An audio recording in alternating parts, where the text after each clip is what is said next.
All right, everyone. Hello, good morning, good afternoon, good evening, wherever you are in the world. Thank you so much for joining me. My name is Jason Levine, and today we are here on Adobe Live to present to you the Adobe Stock Film Festival Meet the Editors with two very special editors that provided one of the films called How to Be Creative, Monica O'Hara and James Hurley. So we've got a lot of content to talk about today. I'm with you with the two of them for the next hour and a half. And of course, we've always got a busy schedule on Thursdays here on Adobe Live. So from 7:30 to 9, I'll be with Monica and James talking about their film. At 9 o'clock, we've got Jesus up with the Photoshop Daily Creative Challenge. At 9:30, we have photo retouching with Fernando. 11:30, we've got the Illustrator Daily Creative Challenge with Andrew. At noon, we have editorial design with Aaron McPhee. 2 p.m. Pacific time, the Adobe XD Daily Creative Challenge with Andrea. 2:30, we've got Draw Along with my friend and yours, Mr. Kyle T. Webster. And to wrap up the day with Voodoo Val and jetpacks and roller skates, we've got our design off. So lots of cool content, lots of things happening. Of course, we're coming to you across multiple networks today. So Facebook, YouTube, Behance, Twitter, Periscope.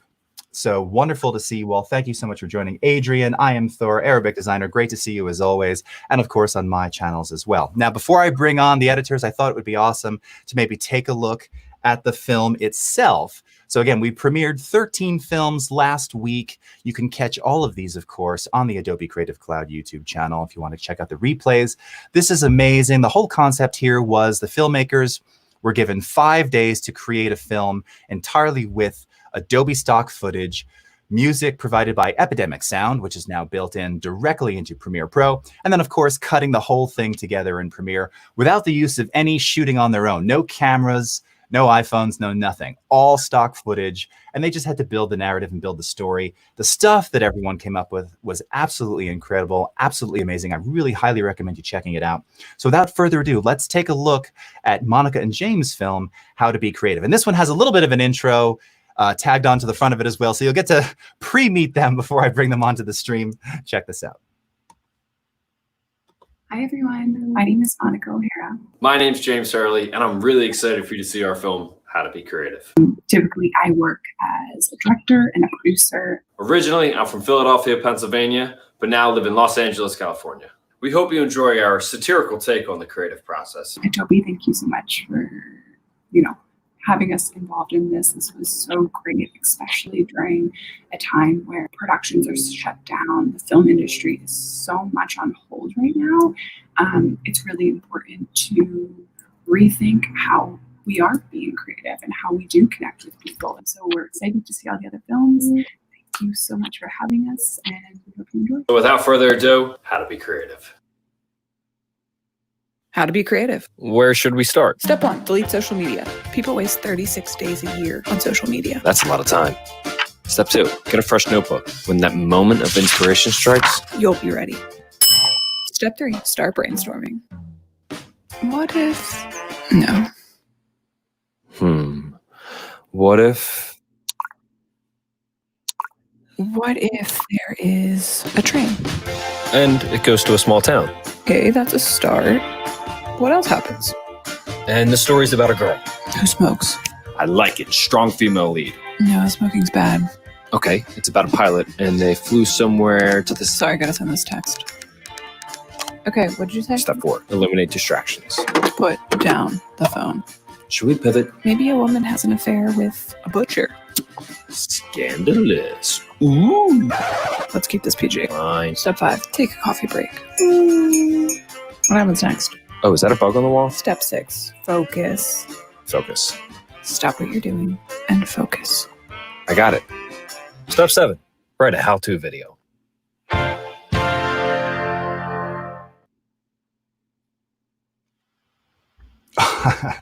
So great. All right. So with that, let's bring on the incredible team that created this film. Monica O'Hara and James Hurley. How are the two of you doing? So nice to see you, and thank you so much for joining us on stream today. How's it going? Hi.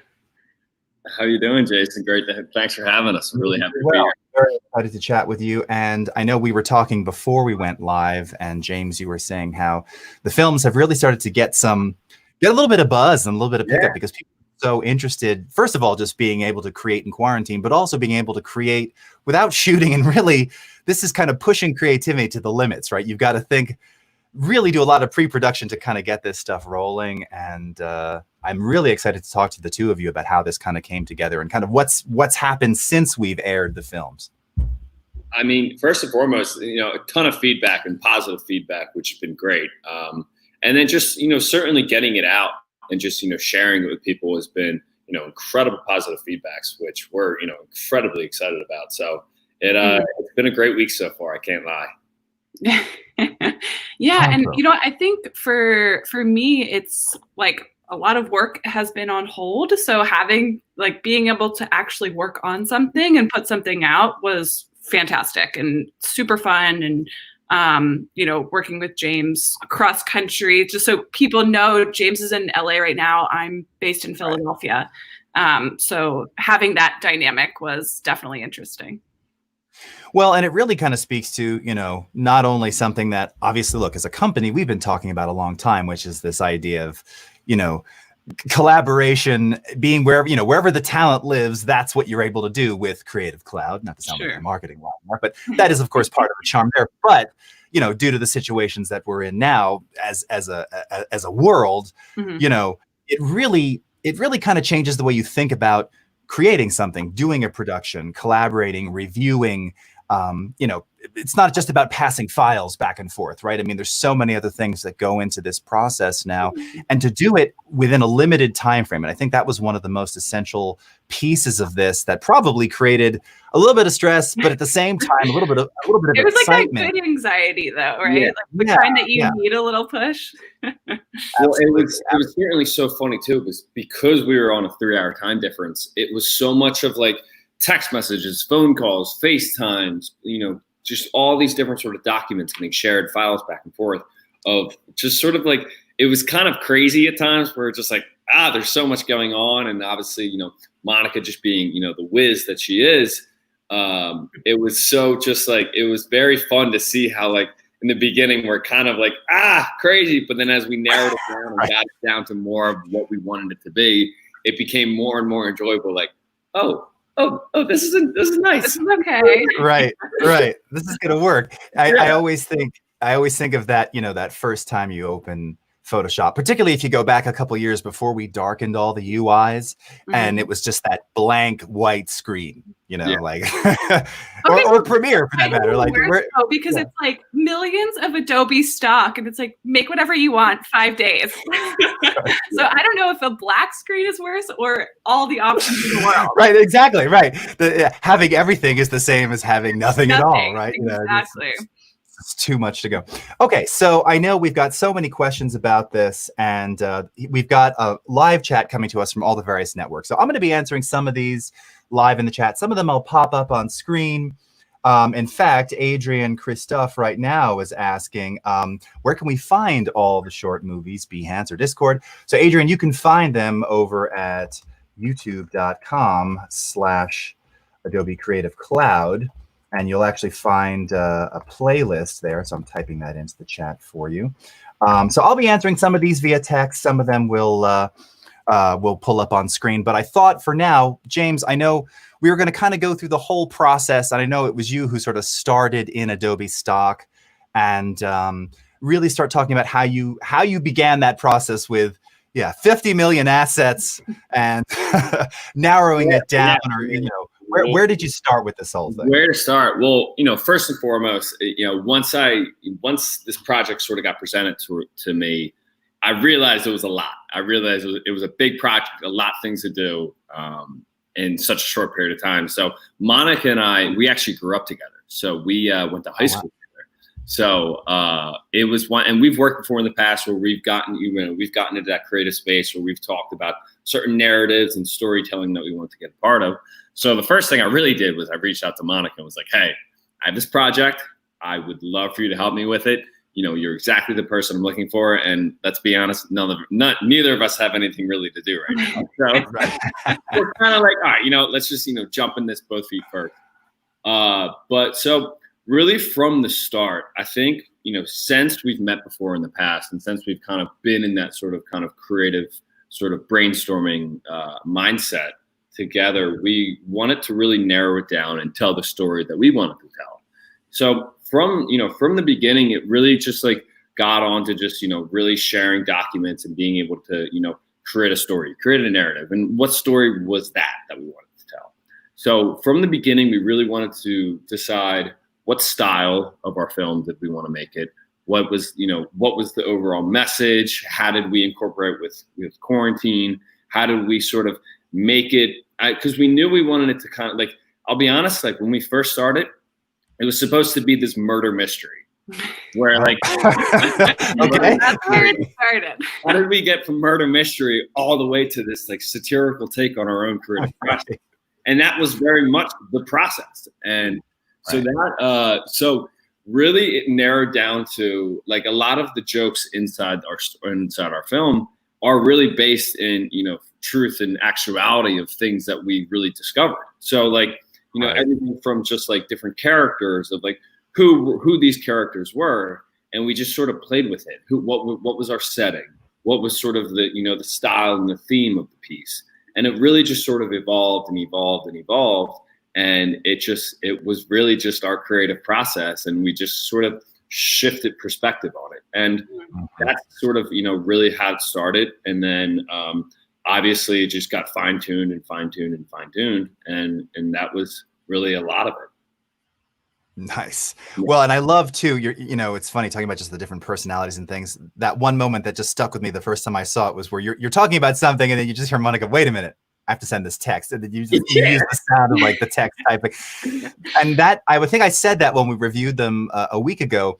One of the other elements here, which I think is very, very special. I mean, everybody used a bit of this, but in particular with yours, you really leverage sound design to a degree where, and no sound. There's actually quite a few moments, right, where you just go silent. Music stops, everything stops. I think there's maybe it's one of the scenes with the hands, and James, you just kind of hear your like this sort of grunt, frustration.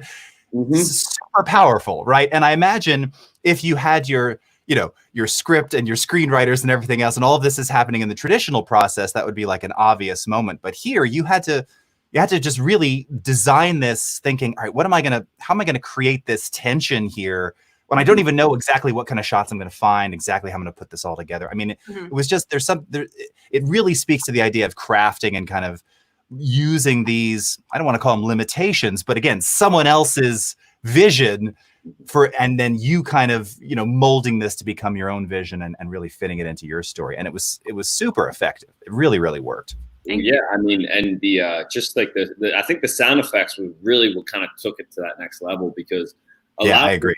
A lot of the voiceover that Monica and I both paired together were just sending voice notes back and forth to each other, and sending them through text message, through email, and it was really just it really did kind of elevate it, because it really kind of made the satiricalness of the film kind of pop a little more, and so it really all kind of came down. So, thanks to Adobe for being able to provide that to us. And I think the other thing too is like we kind of played on our strengths. Like we're not animators, and so it's like what can we bring this to life a little bit more, and sound is a fantastic way to do that. And it's actually so simple, right? It's like epidemic sound, like it's just like typing in exactly the noise you want, and then they have so many different options for you to choose from, which is fantastic. And then you can it's just like picking stock, right? You just find the exact note that you're looking for. And it's the same in films or commercial, like those diegetic sounds, they do add such a level, and it's so simple that sometimes they get overlooked. So that was big for us to put in there. Yeah, and the water dripping. I mean, all of these elements were so crucial to, again, just that emotional connection and what draws you in. And some, it was interesting too, watching your film against some of the others, where some there were a lot. different types of visual cues that kind of forced you to sort of lean in. Whereas this, for me, it was so much of the sound design and just the music choice too. Like, it was just a great, the first few bars of that music, you know, and I'm thinking like, what genre, what mood would I have searched on to find that? It was just so perfect. And I know, I'm sure we'll get into that in a bit, like, because obviously anyone can attest to the pain of, you know, finding the right music, especially if you're just trying to consolidate one piece. Yeah, no doubt. All right, so maybe James, we could have you share your screen and kind of start getting into some of that and talk about sort of the process here of how you went about to kind of find and compile and make your selects for some of those pieces of footage. Let me go ahead and share my screen. Great. So I think, like, for a big thing with us for finding the right stock was like color choices, because sometimes you see, you know, especially with stock, maybe this is stereotypical, but like you can see the disconnect going from shot to shot, because, you know, typically they are from different filmmakers or content creators that do this. So that was really important to us. And we utilized a lot of, like, you can search for an image, or you can put an image and search for like different colors, which I didn't even know that you could do until really this project. Tons of filtering options in stock. It's so true. And most people don't even recognize that we have all of those filters, right? You can drag and drop and search by color and depth of field blur and vibrance and all these other elements. Totally.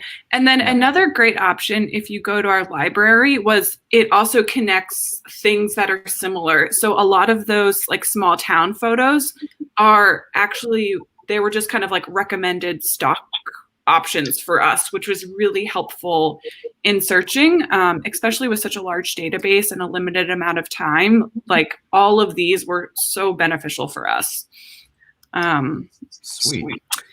And the other I'm just kind of plugging away at Adobe Stock, go use it. Because we were, you know, cross country, the way that the library is synced up, we were signed into the same Adobe cloud, so that James could save some, I could save some, and then it would all filter into my Premiere, which was like such a game changer, which is awesome. This is something I talk about a lot, which is the benefit of using shared libraries. And you know, I do this with my colleagues for our streams. You know, we have lower third elements and other little graphical things that we typically like to use. And I don't think, it's funny because obviously we've now sort of expanded upon the offering. In fact, most recently now with audio being part of not just Adobe Stock, but libraries as well. You can store your own audio files in there as well as stock audio that you license. But having that shared library means, well, there's two huge elements that I always like to talk about, which is in this case, right, so James is finding things, he's selecting things. The second that he, you know, even saves the preview to your library, you have access to it. You're in Premiere already, and you're like, oh, I see something popping up and loading in the panel there. But the other side of that too is that having all of that access to those things means that you can really, again, you can group, you can customize, and there's no time lost there. You know, you're not having to say like, oh, send me a folder of all your selects. They just appear as he finds them. And, you know, and you can begin working with them and saying, this might work. Or like in terms of color, that's a great example. Where you may have had a few shots where, there was just, the shot was right, but it was just so over stylized or just not, it just wasn't going to work. You could move on really quickly. Yeah. And so I think, and one thing that we definitely did embrace was that there is a style and aesthetic to this, because then that helps narrow down choices. And not so much in this piece, but just having worked with stock in the past. Another thing that I find helpful when you're trying to create a cohesive piece out of stock is like back movements. So, you know, if someone's brushing your hair and then it's like, oh, we're coming in, and just those for me help create a cohesive piece in addition to color. So we did, you know, kind of look into that as well. Super cool. So now, James, I was gonna say, tell me what we're looking at. Yeah, so obviously a lot of these images are what we really worked with. And so you can see a lot of the images that actually were in our own film. So a lot of it did get narrowed down towards the final product and what images we decided to use, because you can see that some of them still have the watermark of the Adobe stock across the center, and some of them don't. But really, it just came down to just like we just kept it as simple as possible. We were like, okay, what's the setting? And so we really looked at sort of the style pieces. And when we looked at a lot of these, when we just looked at sort of windows, like it's as simple as looking at, searching in the keyword windows. And as you see it, we just we found images that we enjoyed of like, okay, we want it to be a small town. What does a small town look like? And it was really just kind of putting in the man hours of just finding the right piece that we wanted. And just as simple as like, okay, so we don't really like any of these Windows images because these look too household. So let's go, let's search small town. And we know that's the setting of our piece and this of our storyline. So we're gonna just punch in the keyword, and then we're just gonna look, and it's a lot of sifting. And so you see some of these some of these pictures are incredible, where you're like, ooh, I like this one. Like this one looks cool. This has that sort of center aesthetic that we're looking for. And it's as simple as just, saving it to our library. And now Monica and I can both sort of look at it and say, okay, is this the image that we want? Is this sort of, because when we're cutting them all together, they're quick, half seconds of the actual image. But when we piece it all together with Premiere Pro, it allowed us to really kind of set the tone and set the setting the way we wanted it to. So it was a lot of just hours on Adobe stock, finding images we liked, finding images that we thought were cool, finding images that we thought fit the storyline. And then there were also times early on in the stages that while we were doing this with Adobe stock, we were kind of just firing out keywords. And if we saw an image we liked, do we want to put into it? Like, one of the funniest parts about the whole process for us was when we were creating this, sort of narrative and how we wanted our storyline to go, Monica and I were laughing through it the whole time. We found it to be so funny because obviously, our friendship dates back a good time. And when I mentioned earlier with this, sort of first draft murder mystery, we had this weird fascination with this pizza delivery guy being the centerfold of the whole thing, where did he have anything to do with it? So now we're searching up keywords of all right, pizza guy, or bedtime story, and mushroom pizza comes up, and we're like, who likes mushroom pizza? I don't know. Sometimes I do, but is that what we're going after? And it was just it was so much trial and error, but we did have so much fun doing it. So a lot of this man-hour work and, these hours that we put into it, it just really just kind of, really just depended on kind of how, where we wanted our story to go. And once we had sort of those sort of pieces that we enjoyed, and we kind of had we knew the sort of style and our what sort of films spoke to us in past that we know we kind of wanted to sort of emulate and have that would benefit us. And so that's sort of really just kind of how it all started. And that's how we really boiled it down to finding out who our characters were, what the setting was, what was the sort of aesthetic of it all. So it was just this, constant sort of not uphill battle, but at the same time, just really kind of, really specifying what we wanted it to be. Right. Well, so just on that, because this kind of leads into at what point did your story shift? And I Am Thor is asking how much of the script was complete or ready when you started looking for stock. So obviously you kind of shifted along the way, but once you kind of knew you weren't going to do the demonic pizza guy. So I think this is super interesting because we started writing one script, and then you start looking for your images to kind of match along with it. And then sometimes the vision you have in your head just really wasn't, not that it wasn't available, we couldn't find the right shot. Or if you have a character, and you want him or her to travel through the story, that stock might not be available. So how is a different way to represent your characters or things like that? So that was definitely a big turning point when we had more of a narrative storyline, but then we didn't have the assets to create that in full. And then another thing, just to answer his question, we actually didn't have a lot of it written, and also we weren't precious to the things that we did have.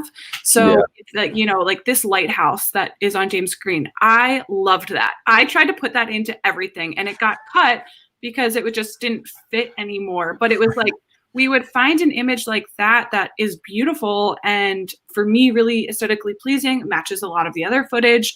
But you like, there was no place for a lighthouse, so it got cut, and things like that. Or if we found something like the pilot we thought was a great shot, we just added that in because we liked the way that looked. So also adjusting to the assets that we had available was a big part of it. Right. Yeah, I mean, it's certainly, I mean, I think there were, like, if we look at the whole sort of document that went back and forth, I think there were, you know, 3 or 4 pivots of how our storyline was going to go. And to Monica's point, it really did, like, when we wanted to tell this story, it really did depend on how much footage we had of that specific, you know, either character or setting or how it really fit the narrative. And it was really just kind of playing and shifting our own perspective and shifting our own sort of, you know, how we wanted this, you know, story to be told. So it was certainly trying, but it all worked out because we were on the same page. That I think, Monica, you said it at one point where it's like we focused so much on what we thought was the right way to do it. And I think you had mentioned at one point, you said, let's take a step back. Let's let our pride and ego aside, and let's revisit it later down the road. If it really is a great idea, then we'll come back to it. But we can't get hung up on this because obviously we did have a sense of urgency, and we did have our own sense of, we did have a time frame to meet.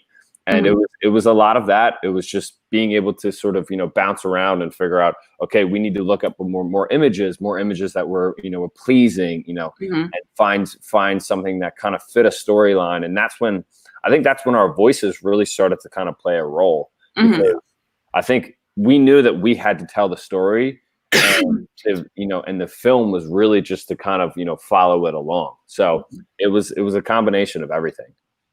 Nice. All right. So now I see we're putting this together. You're using the shared library. And it's funny, actually, and James, when you started showing this, I'll have to go back and watch it again. It didn't occur to me that, there's still imagery in there. I don't know. It just seemed like everything was moving. And again, I think your voices, that's another key element too, by the way. I was going to tell you this. I remember I heard an earlier cut, I think before it was sort of finished. And one of the things that I said to one of the people who was like managing the project itself, the film fest, I said, I love their voices. There's something, and you can tell, and don't take this the wrong way, you can tell that there's like there's a relationship here. Like it's two people who know each other, who get each other, who get each other's quirkiness. And that there was something to that too, and how it transitions between the images and the video. That also just kind of really lent itself. I mean, that's coming from the two of you, but it was like this perfect marriage of sound and visual. They just seemed to go together. Again, it felt like something that you just would have shot and done, in your home, outside your own front door. And really kind of curious how, Monica, how you began kind of taking the raw elements of James and starting to kind of put those together. So tell you what, so James, you tell me, so shall we segue over to Monica and yeah, sure, start absolutely. taking a look at some timelines? Okay. Yeah, absolutely. Here, stop sharing. All right, and I've got you, Monica. I think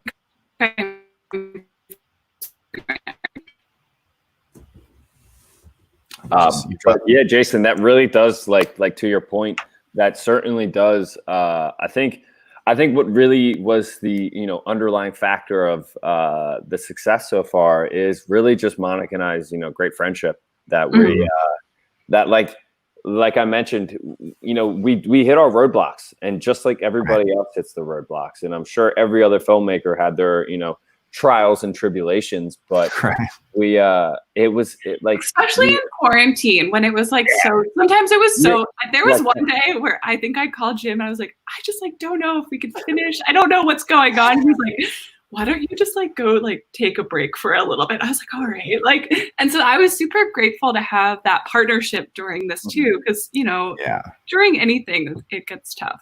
Yeah.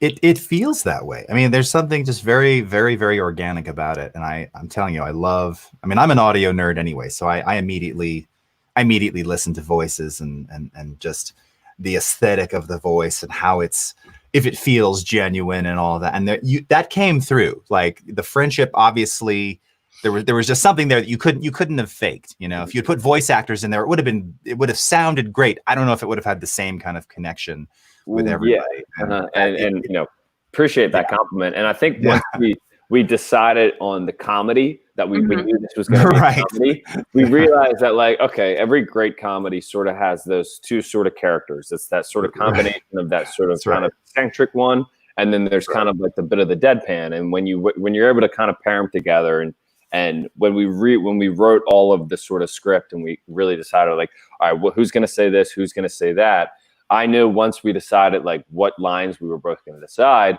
that was, you know, which is a simple, like, how am I going to say this? You know, how am I going to say this word and like, whether it's the scandalous line or just like, oh my God, is that a bug on the wall? Where it's that, like, you really let it, like, it really just vibrates more when like you have the visual of the bug zooming in, like you're sitting there in the, you know, you're sitting there in the creative room or the big, you know, the big office space. And you're just like, okay, what are we doing?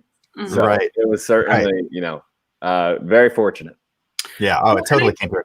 I think the other thing too is like, you know, I don't have audio equipment at my house. Like we just recorded this over on our phones. And so it's not perfect. And like for us, it was kind of like, that's okay. Like there are a few like mic bumps and things that like, you know, I look at now and I'm like, you know, you kind of regret that. But, and actually this is really bad. So me and James, we were just like texting each other back and forth the audio recordings.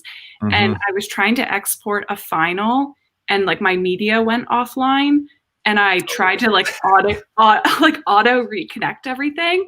And the voice, it just connected everything like so just like look at my audio timeline, like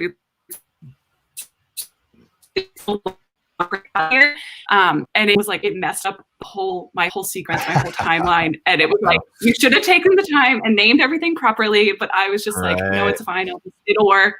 So I had to, of course, do the extra work because I got lazy and didn't do the right work ahead of time. I think it's something everybody can identify with for sure. For sure. So you've got your libraries panel open in there. So I was wondering if you could give us a little peek. I don't know if you use a lot of shared libraries, but so this is obviously your shared library where James was making his selects and things. Yes. And this was your starting point, right? This is where you're seeing this footage kind of come in, and you're able to quickly review it and then, you know, add it to the project and start reviewing the clips there. Right. And then it was also nice because then if like I saw, you know, a spot in the timeline where we needed more, we needed less, like I can go into stock and save it same way. It's so simple, just dragging and dropping into your project. And then obviously it gets watermarked. These are all our purchased ones, but super simple. And then same, like we used for like the graphics like this, I used InDesign to make these, and it's the same deal, right? Like you can just bring in your assets, super simple. But we wanted to share a super early version of this. This is when, if that's okay. Yeah. You know what, Jason, the one thing I do realize, it's a different song. Is that okay? Yeah, if it's, as long as it's an Epidemic Sound song, shouldn't be an issue. Yeah, we're good. I'm just gonna mute it because I don't think it is. So. No Lady Gaga or anything like that. Yeah, there was none of that, but I can't remember exactly where we got it from. Let's be safe. That's a great, I love that. I mean, it's unfortunate for the world, but that's okay. Yeah. I think this has how to be creative in 4 easy steps. Step 1, no social media. On average, people spend 36 days a year on social media. Oh, it's so bad without the music. Step 2, get a clean notebook, because when that moment of inspiration strikes, you'll be ready. I'm lagging. But what? I'll let this load for a second. But it was like I think it's important to see the process, like seeing something like this, no design elements, or even just like the notebooks. Like once we understood that we want a notebook here, then we can like amplify it a little bit and add a few page turners and things like that. And that was important, especially for us to keep the story moving.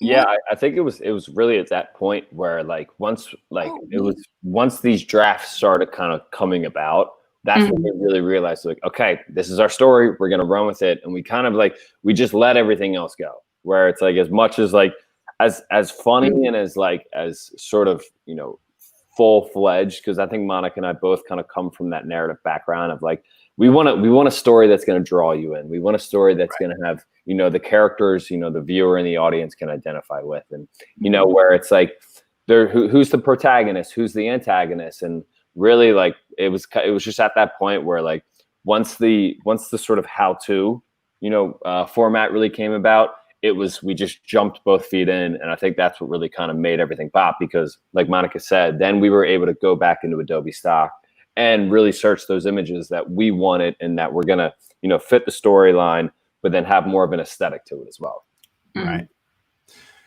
And I imagine, did you lay into the timeline your voiceover first and then kind of cut to the voiceover? Because I imagine just for duration purposes, you were trying to sort of fit things in place. Yeah. And then, we would like go back and forth and be like, hey, I need you to re-record this line a little bit differently. There were a lot of recordings. Yeah. A lot of recordings of just how you said it, how you said a certain line, whether or not there was a mic bump or whether or not it sounded, it was pronunciated, and whether it fit the film the right way. And so it was a lot of trial and error, which it all worked out. And this was just done with a standard iPhone voice recorder app. Yeah. I talk about this all the time, by the way. Anyone who's watched these streams knows. So I've used it myself countless times. I still use it for like interviews and things. It's wonderful. And that's the thing is, and if you're in a reasonably quiet environment, it's frankly, with a little post-processing, it's not going to sound any different than if you'd captured it with a Zoom H6 or whatever, or some kind of a better microphone going into some other device. And again, in your finished film, especially, it's wonderful. I mean, no one's going to say, it sounds like an iPhone recording. It's great. And I love talking about that, because again, that's one of those, I get audio questions all the time and capture questions. And yes, if you're if you're on set, on location, outside, and you've got two characters talking, yes, the iPhone is not going to help you. That's not going to work for you, But something like this, especially being off camera, where you can, first of all, you see the level on the screen, but you can just get it nice and close and clean. It works so well, and you didn't sacrifice anything, right? I mean, all of the feeling of your voice came through and really kind of sells the narrative. So I love hearing that stuff. That's good. It's great to share that too. Yeah. We also like debated, we're like, it's really easy to find voiceover artists as well. And so we were thinking about that. And then it was like, one, time's sake, right? And then like, it was like, this is like our story and our voice is amplified a little more. So that was another big driving of just using ourselves. Yeah. Nice. Yeah. Okay, so we're back in your timeline here. Yes. So this we're looking. This is not the old. I didn't finish playing the old version. Yeah. Okay. Yeah. I was gonna say if we can go back to the other one too. I wanted to see it. I love different text and everything. Those options. That's another thing too. I think that you used to really good effect was just like your text. And it's very, very different here. So different here. It was very mock-up stage. How to be effective in 4 easy steps. Step 1, no social media. On average, people spend 36 days a year on social media. That's a lot of time. Step 2, get a clean notebook, because when that moment of inspiration strikes, you'll be ready.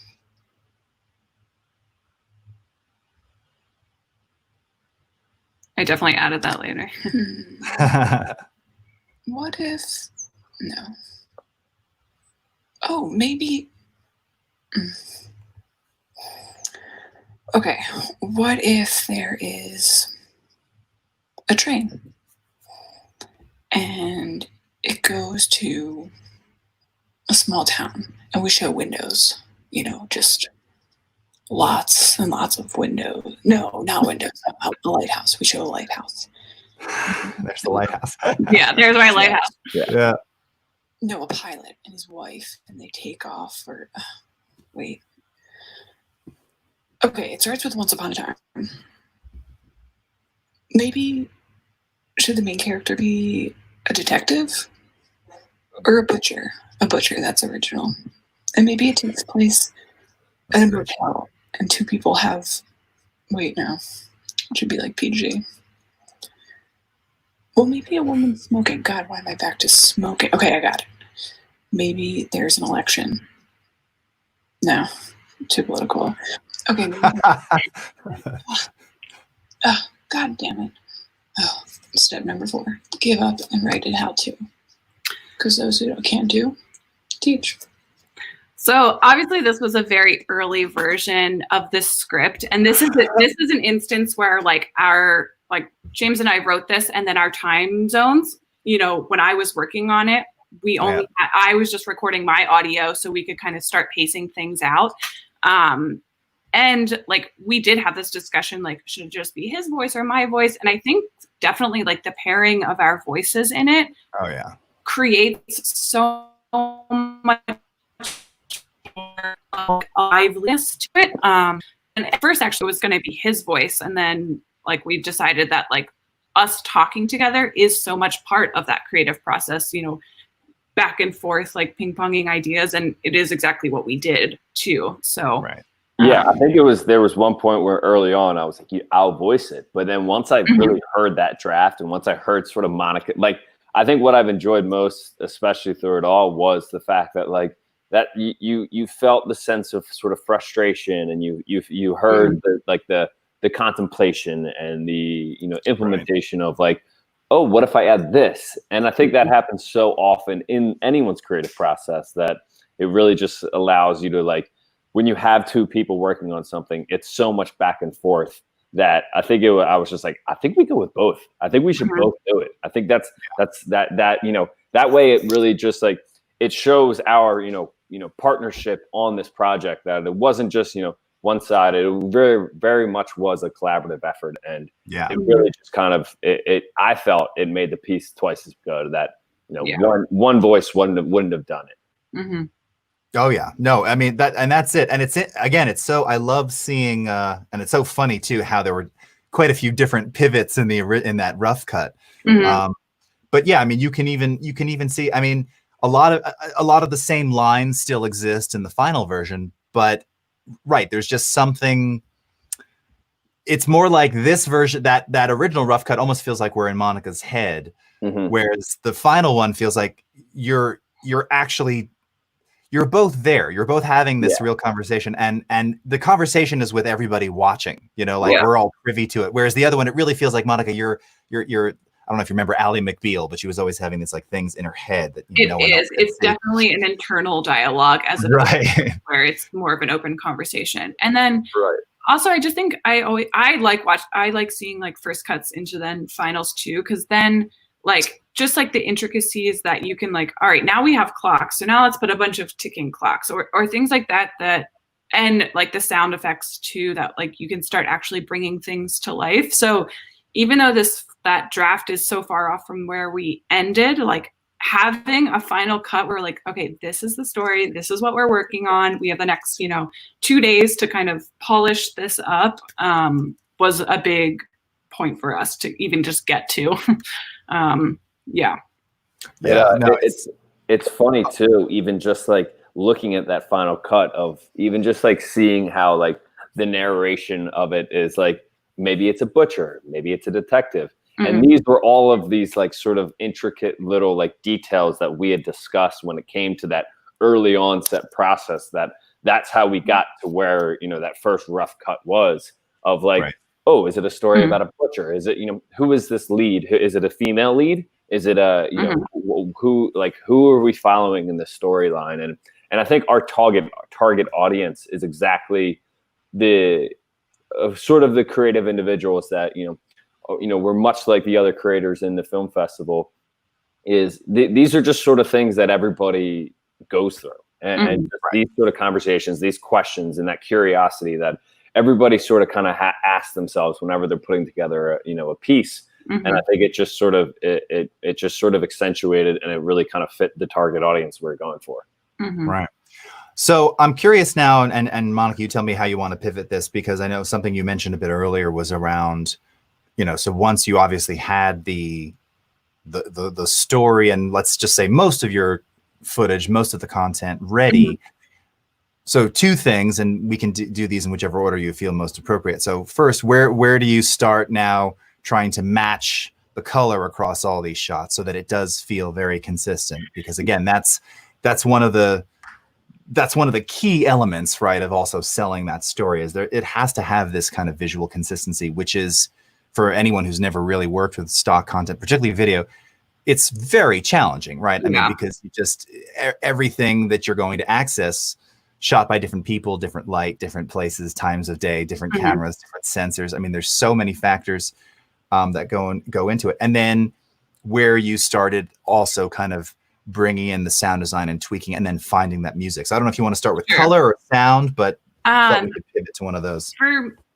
I'll start with sound, because for me, I'm a very musically inclined editor. Like, if you'll like, and I like matching beats and things like that. So, especially with the cuts, like I come from the commercial world where like those things are so, especially I work in fashion a lot too. So it's a lot of like cute cuts and things like that go with like the dress swooping up or things like that. Right. So finding the music track for me is like crucial. And the track we used before is kind of similar to this one, just because I need to edit with at least some music in me, or I can't like find the right place.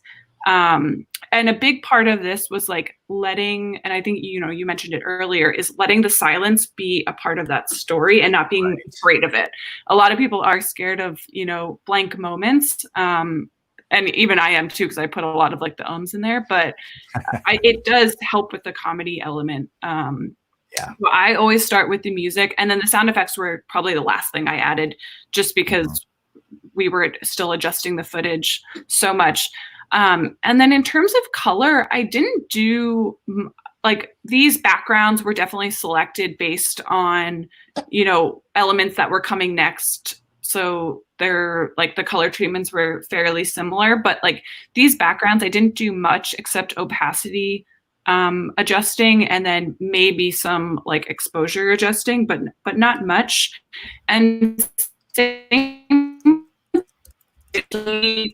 took the time to find specific colors in the footage, so we wouldn't have to go back and fix color, just because that can take quite a bit of time, and it's so much tweaking, where we were a little bit crunched for time, just the 5 days to do this. So we tried to find stock color first, and then would adjust ever so slightly. Like, these look like they have layers on it. I don't even quite remember now, but yeah, for color elements, we didn't do much.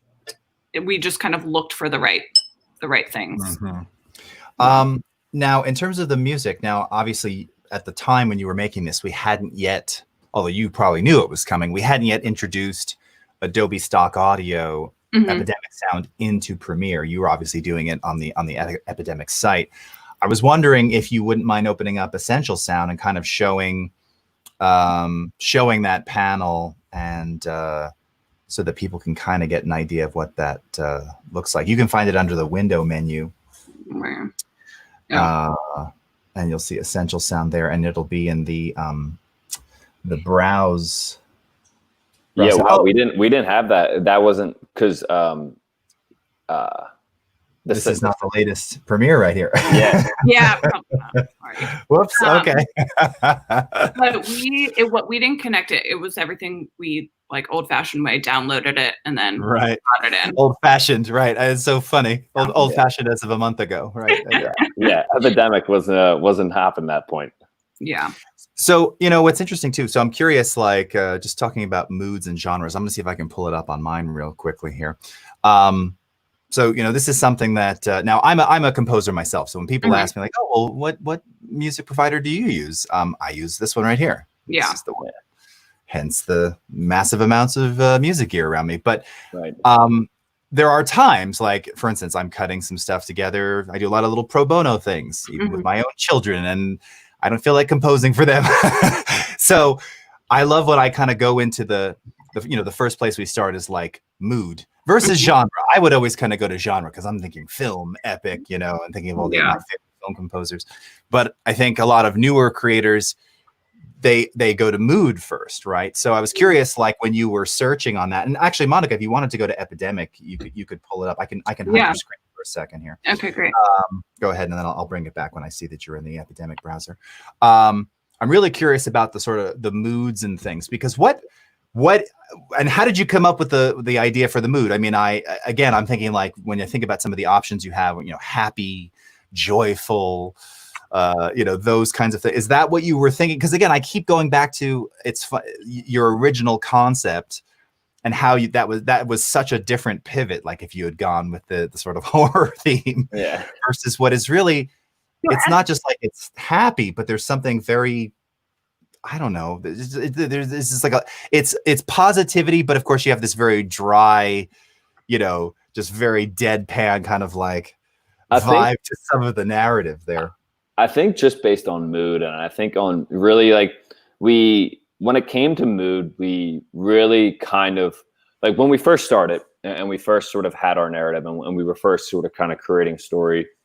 I think we took a lot of filmmakers and projects that we've seen before that we really like, whether it was sort of the quirkiness of a certain filmmaker that we enjoyed, the sort of avant-garde aspect of what that sort of style is of that certain filmmaker. We certainly definitely like everyone always says, great art often imitates other art, and so we certainly sort of had that sort of aesthetic going for us. So when it came to mood, I think we really wanted to have that sort of centerfold in like whether like how we imaged how we decided on the stock images, how they sort of fit on the screen. And so when it came to deciding on the soundtrack and the overall just like the background music, I think it really we really wanted it to kind of like go in sort of, I don't know if it was, compare or contrast to how the film was going, but when obviously with the genre of a comedy, we wanted it to kind of, be upbeat, have people be interested in it. And then also just sort of like kind of bring it along. So it was a lot of the sort of like, like Monica's searching right now of just like kind of quirky beats that like we knew kind of fit. And we knew like, okay, this sounds cool, but like, what if we do this one? And it just kind of just boiled down to, making our decision. It's funny, as you said, quirky, she pulled up, and that's the first. This is definitely where we started. And then I like a lot of French films, so was definitely influenced by that. And then, for our piece, it was so short. So like the beats per minute, I look at a lot because it's like, especially when we use a lot of still imagery actually in this, and that like you have to get through quick or it's on screen too long.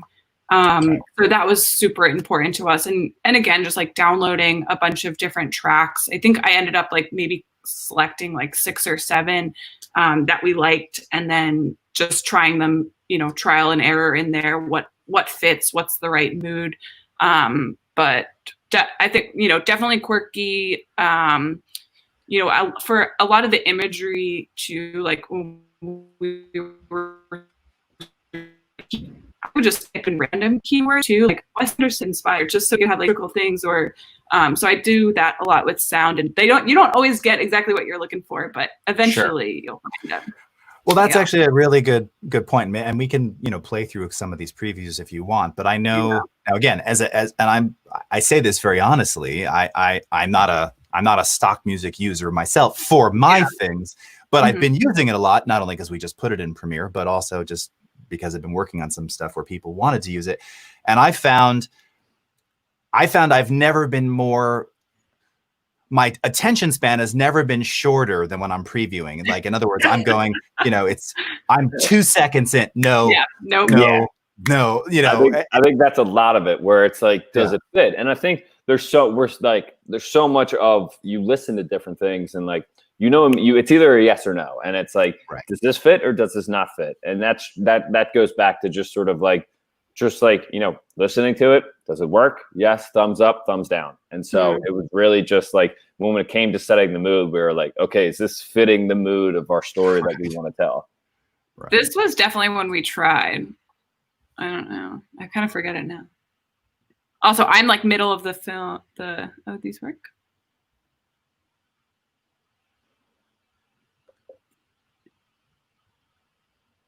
I'm not hearing it. I'm not hearing it either. I heard your volume button, but I'm not hearing that. Oh, there we go. So like this, I remember looking at this, but it's just that so not right. This one. And then you panic and you're like, oh, I'm not typing in the right words. Right. Right. No. And I think sometimes it's hard. Like for me, like I like music, but I don't make music. So it's hard for me to describe what I'm looking for too. Even like when I work with composers, I'm like, oh, it's not right. It's a little too, and I can't find the right words to describe what I'm looking for. So for me, like moods that is such a clear way for me to find what I'm looking for, as opposed to like, we need more orchestral. I don't know, like the different specific music words is a little. Yeah.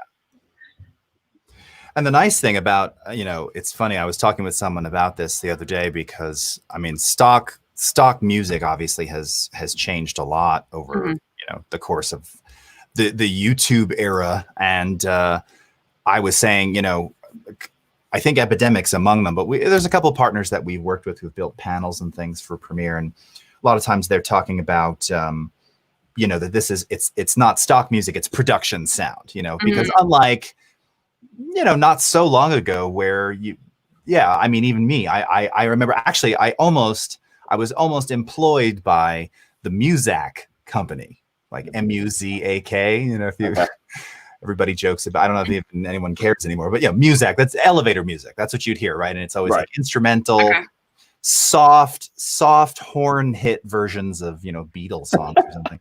And I almost went to work for them. And what I found was the people who were, first of all, they weren't even creating most of it. Most of it was rearrangements of standards, pop standards and things like that. So it was kind of soulless. Yeah. And because of that, that's the rap that it got for 30, 40, 50 years. Not to knock Muzak at all. They're a fine organization with fine content. But that was the perception, right? It was sort of like, I never thought, oh, what a fantastically wonderful piece, or what a great recording, or wow, it really sounds authentically French or whatever. Whereas now when you listen to this stuff, and this is not native only to them, but you find this, I think, just kind of more in general, because it's people's expectation. It does feel like someone actually composed, recorded this, it's not, it doesn't feel as canned as it once did, I guess is what I'm getting to. And that's so evident in your final choice, because it really feels like you commissioned this, like it's just the perfect association of those pieces, and you found it. It probably took a lot of click-throughs, but you got to it. Real quickly, I just wanted to show, I'm going to switch my screen over just so people can see, and then we'll go back to yours. So this is the current integration. Here, let me see if I can go. Let me go just full screen on me for a second. So this is what the integration of Essential Sound looks like. Oh, and you can see that you can find it now under the Browse tab here. So you have the Edit tab, which is what we were just seeing for you. So this is the classic Essential Sound dialog. But now under Browse, you have Adobe Stock. And just as you saw on the Epidemic page, here now under Moods, you can see all the various moods, angry, atmospheric, dramatic, all of these things, epic, exotic, groovy. It's kind of funny that they have that one in there. And curiously, to your point, Monica, I went to Groovy the other day. Mhm. My 8-year-old knew what that meant. And, I'm thinking like I'm going to get psychedelic. And it was, yes, it's interesting what gets tagged as It is groovy, not what you think it is, right? Yeah, exactly. So, but again, you have all of your various moods here, and you can multi-select. So yeah, if I were thinking of like what you delivered for yours, so yeah. And So, are the sound effects plugged in there too? so the sound effects are not yet plugged in. So Okay. thank you for putting me on the spot there. No. Sound effects will be coming in the future. Maybe quirky, because James mentioned quirky. So as you start to narrow these things down, you'll see that it's also narrowing the results. So currently, I think we have a total of around 36,000 plus soundtracks. Let me twirl this up. You've also got, of course, all of your various genres and subgenres for all of those. So, and these are coming right from all the various subcategories that you'll find in Epidemic, as well as Jamendo. I should mention them too. So we're actually pulling from 2 sources here. And then it shows up just like you see here. And again, now what's really cool about the Premiere integration, which probably would have been really nice for you, Monica, is that we have this timeline sync feature. So what this does is when you're in your timeline here, and let me see, actually, I can probably play this for a second if I mute some of these. This is one of my son's edits, which began in Premiere Rush. You can place wherever your cursor is. If you have timeline sync enabled and you start playback, it's going to play it from that point in time. So you can see it and hear it directly in context. Yeah, it's really pretty cool. So like if I did this in Awe one right now, let's see what happens here. All right. It's now playing in time. We got the chaos so tales. super cool. Similarly, I can go to another option here. And it's playing through those. So that's a death scene right there. That's right. Yes. Yeah, that's melodramatic. That's playing at the heart. 8-year-olds and cameras, Yeah, you gotta believe they're the future. Full on fight scene here. This is another one of those things that I found really interesting, is that in the world of YouTube video, plushy videos. I don't know if anyone's familiar with those, but this is like hot stuff. There's this, and no one tries to obscure hands or anything like that. There was a period in time, I think like the Muppets, you never see the person underneath the puppet. Plushy videos, and there's a whole bunch. I've never heard of that. Plushie? Is it like, so if you like the old, like stuffed animals? So my son's really into like Sonic. So if you go like Sonic plushie, there are hundreds of people who make these things, but out of those hundreds, there's probably several dozen that have tens of millions of views.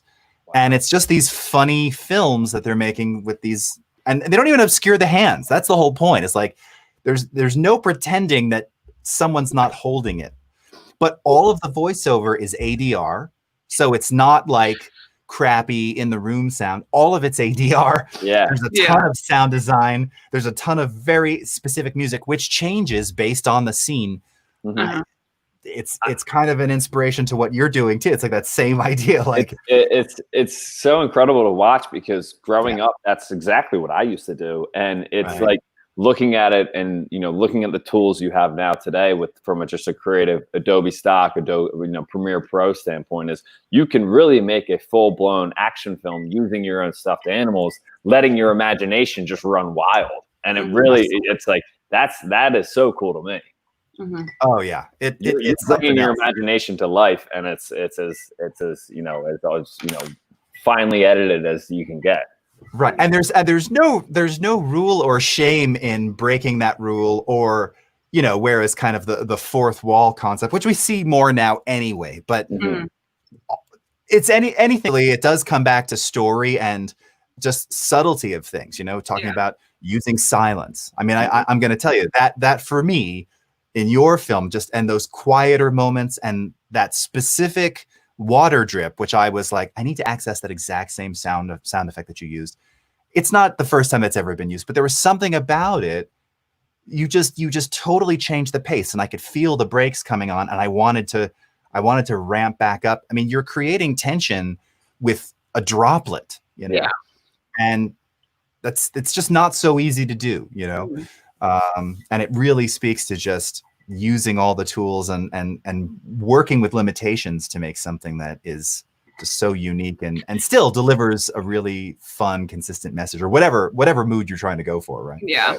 Right, But right, you know, right. it's funny because like sound effects are very similar to music too, because it's like there's a hundreds of different kinds of drops. Like, what exactly are you looking for? So it's like you can go a little crazy. Same with the texting Right. noise. Like, you know, what does that actually sound like, and how does that play with the rest of your piece, and just all of those elements together, you know, create something better when they're combined in the right way and considered way. And I think the familiarity of it all, it really kind of plays, and especially from an audience perspective, you really kind of see like, oh, I'm tuning in now, and I'm understanding more and more of just like really just the sort of, you know, the style and the mood. I think that like what Jason's talking about of hitting that mood and playing it, you know, exactly where I think there's familiarity that the audience can pick up on. Mm-hmm. Oh yeah, and we've got Mark Goldberg is asking too, you mentioned sound effects where there'll also be Foley. So yes, Mark, Foley is included in that as well. And currently today, you can access, since we're on that topic, let me go ahead and I'll pull it up for you so you can see. We actually have, now they're not built into the Essential Sound panel yet, but we do have a library of over, I think it's 10,000. It's 10, let me see how many thousands. I don't know. Lots I of need to look. thousands. Lots of thousands. 10,000, yes, 10,000 sound effects. So let me show you here. So if you're using Adobe Audition, this is actually where you can access them. I'm gonna switch my screen over again for one more second here. So from within Audition, if you go up to the help menu, you'll see that in here there is something called download sound effects and more. That's going to take you to a URL for Adobe Audition downloads. And so you can see here we've got sound effects, music loops, embeds, sound booth scores coming soon. These are not coming soon. This is from an old product. This is an old page. You can see it's the old Adobe design. Don't bother going there. But if you go into sound effects, what you'll see is, yes, so there's 27 bundles. These are all zipped up.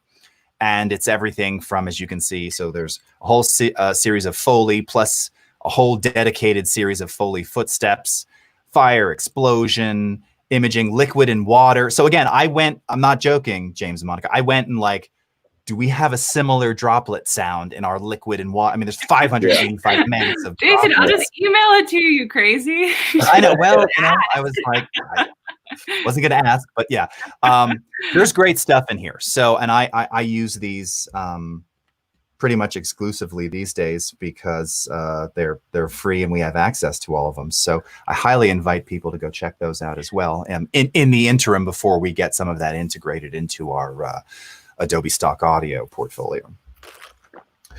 So, okay. So, Monica, if you want to go back to your screen now, we've got about 22 minutes to go. And I thought maybe it would be cool to kind of just highlight when you were kind of near the process of finishing and, yeah, just kind of finalizing and tweaking the edit. Because again, I think something that is really powerful in your edit. And that's the other thing too. The total time of this video was just a bit over a minute, right? I mean, it was pretty, Yeah. It was short. It doesn't feel short. That's what's so funny. And I know when we aired it, I remember and seeing that, you know, you've got your intro at the beginning. Your intro is like half as long as the film itself. And yet the film feels complete. I didn't feel rushed. Good. Telling a story in a minute is also a big challenge. So what were sort of your, so yeah, all right. So what were kind of your tweaks? Like what was the process once you had it laid down? You know, you've got your selects. James has seen what you're doing. You're sharing. And were you just kind of like Dropboxing little MP4s along the way? You know what? We were texting. I was like exporting super small res files just because it was literally like, texting the videos themselves. Texting the videos, yeah. Wow. Just because it was. And then, I mean, once we got a little bit closer to finals, like I would throw them up on like Vimeo or Dropbox or things like that to actually review it. But baseline storyline was definitely over text. And then, you know, something that was actually, and it doesn't sound tricky, right? But definitely the graphics took a little bit longer than one would think. And they're so just like finding fonts really big to me, and they help because we are playing with graphics and written text. Just having that, like, how do the steps go versus this, while like they're equal importance, and so things like that definitely took a little bit longer than expected.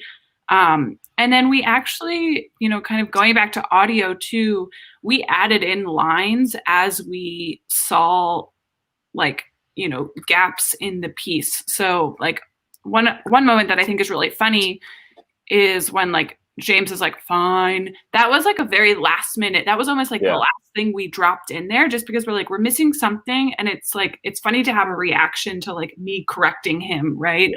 Right. That was a last minute, you know, add in there. I'm trying to think what else we really did. But I mean, in terms of, you know, actual editing, you know, there's nothing quite fancy about this, right? Like there's like not, you know, we tried to keep it really simple. One, just because time's sake, and, you know, we didn't have a lot of time to work on it. But, you know, sometimes if you're just direct with it, it's okay. And it, you know, let it live on its own.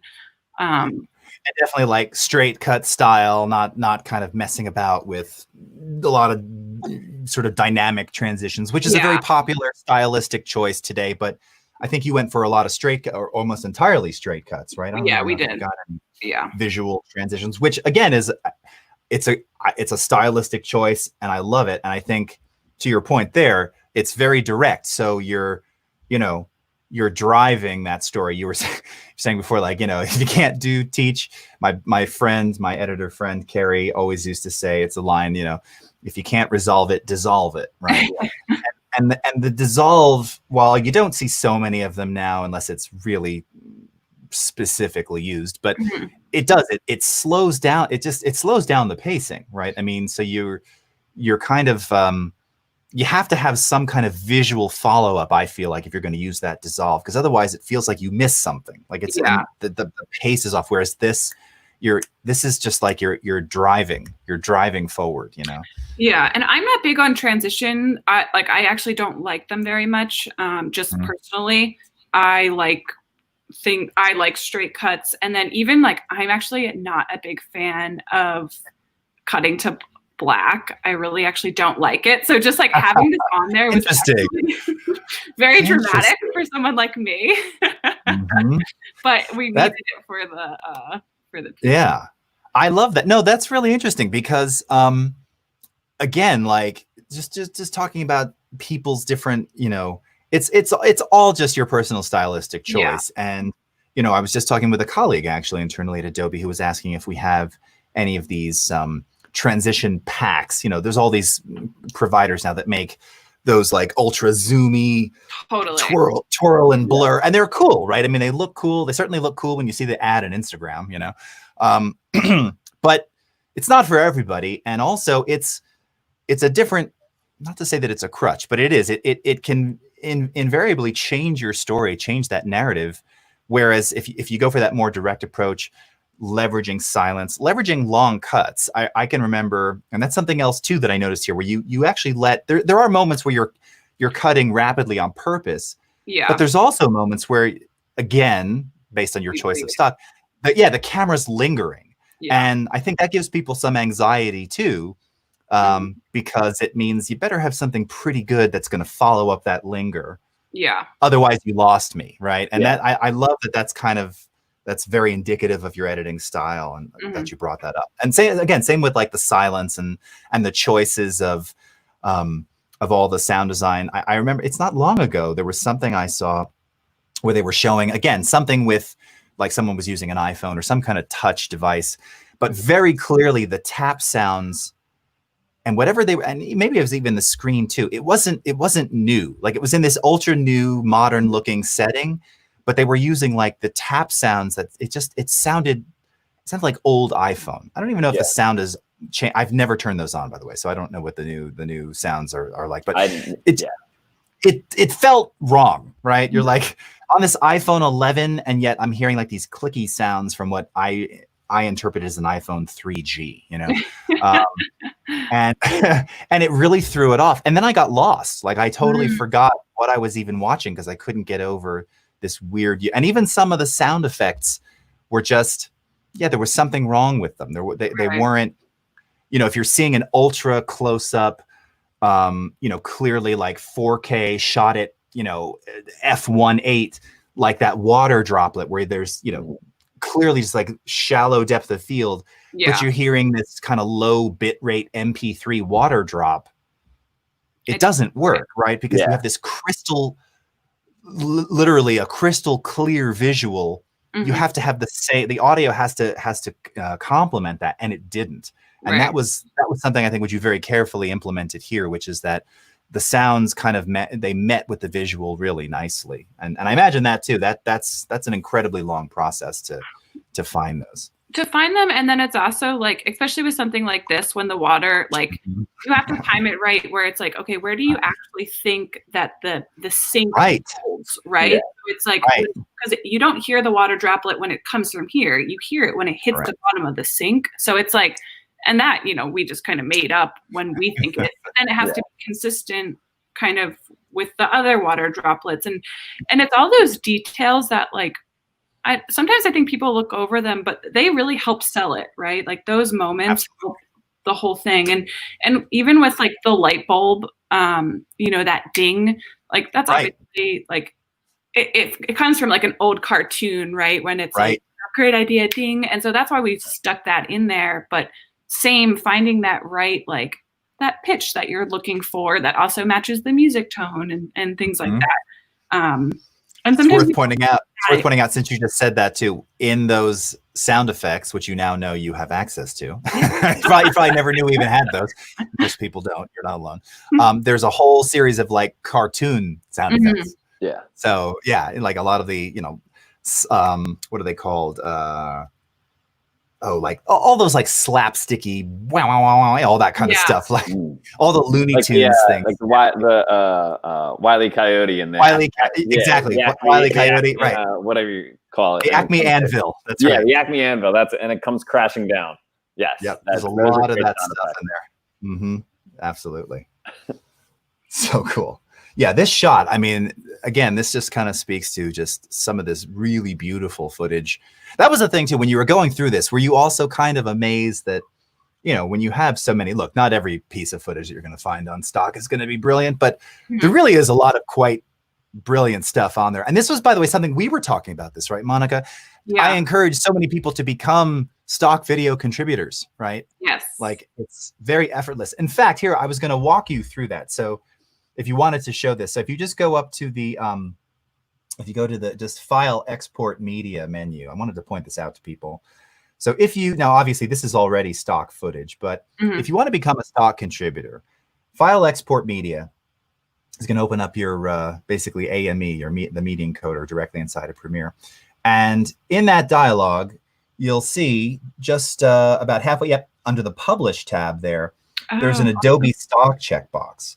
So if you log in, if you enable that and you log in, it'll ask you to authenticate. You don't have to do it now, even if you've never contributed before. What this allows you to do is if you have B-roll, if you have footage that you've shot, you can stylize it, colorize it, do whatever you want, or submit it flat. We talked about this too. So Adobe Stock allows you to submit flat video, which for this kind of project would have been ideal, right? Because then you can control color consistency. But directly from here, you can export and upload to stock. And what happens is it'll go into your contributor portal. Even if you've never been there, you already have access to this as a Creative Cloud member. When it's done exporting, it'll provide you with a URL that you go to, so directly to you. And then using Adobe Sensei in the background, it automatically keywords and tags your video for you based on Sensei analyzing other videos that are like this video. So it analyzes it and goes, okay, this is like faucet, water, you know, shallow depth of field, camera, all these other things.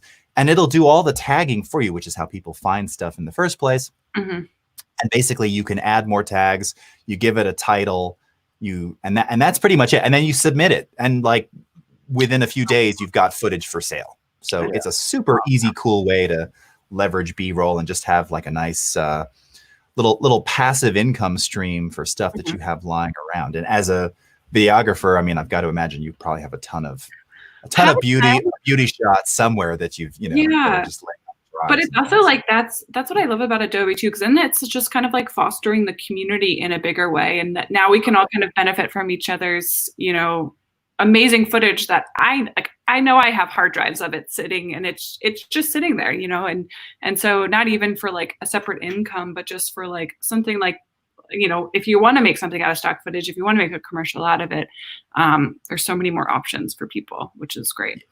So cool. And yes, and Alberto Silva is asking, do we have access to those sound assets? Yes. So again, if you just go through Adobe Audition, as I showed you, download sound effects and more, all of that stuff is royalty free. So you don't, you just have to be logged. Actually, I'm not even sure if you have to be logged in.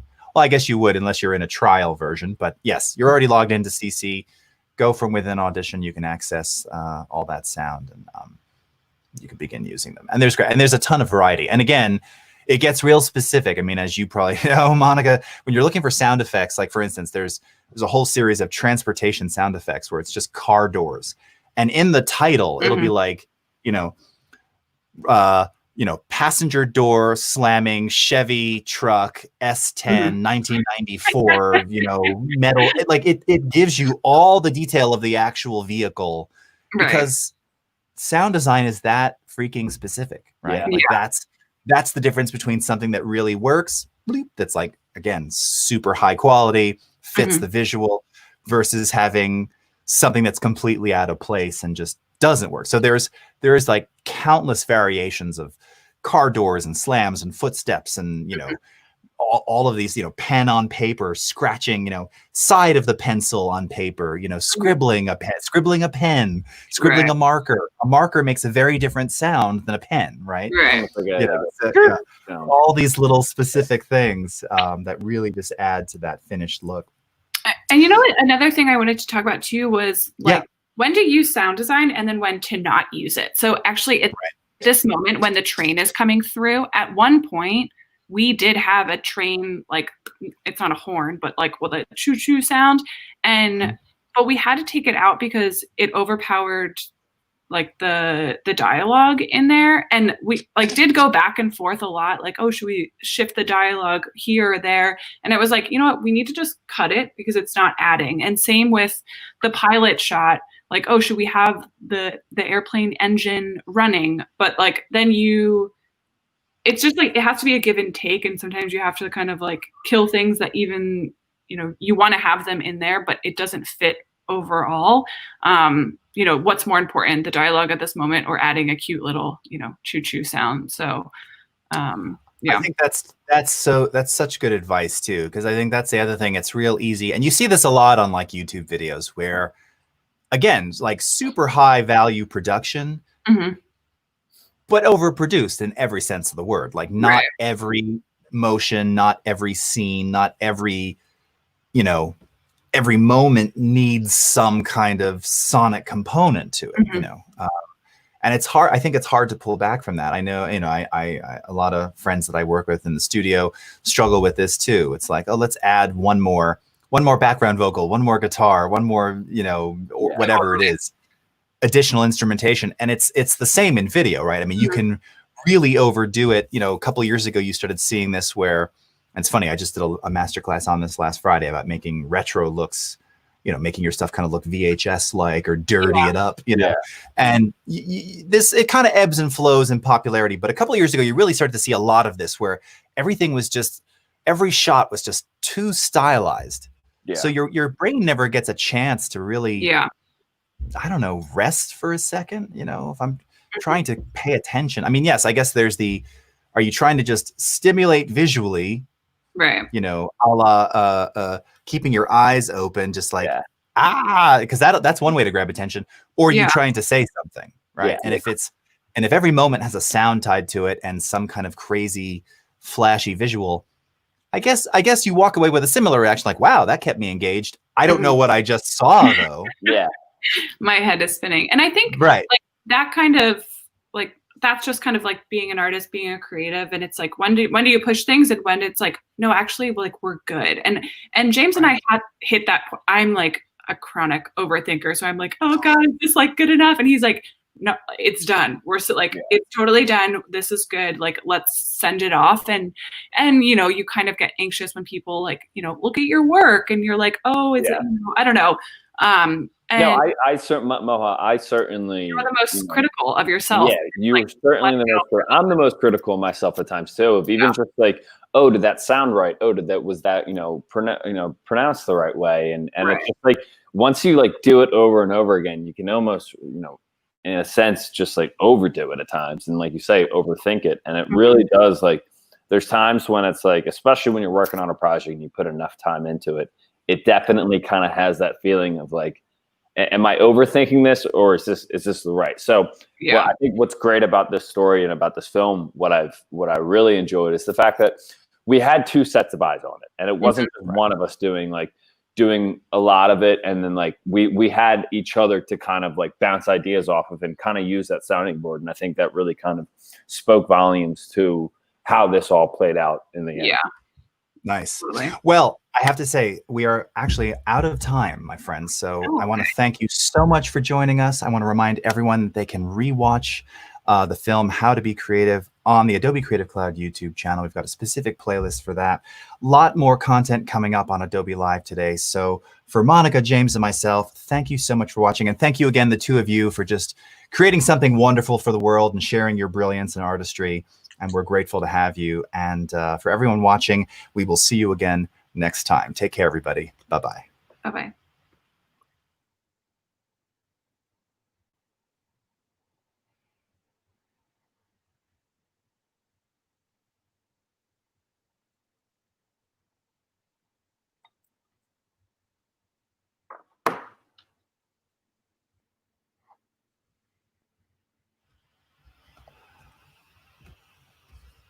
And we're out, friends. Great, Jason. Thank you so much for having us. Thank you so much for having us. This was awesome. This was really great. Ton of fun. Thank you so much. Thank you. All right, hold on. I'm going to see if I end this broadcast here. Let me see if this is going to cut you out. If it cuts you out, we will talk again. But hold on. I don't think this is going to cut you out, but let me see. All right. If not, thank you. But thank you. Hold on 1 second. All right. Okay.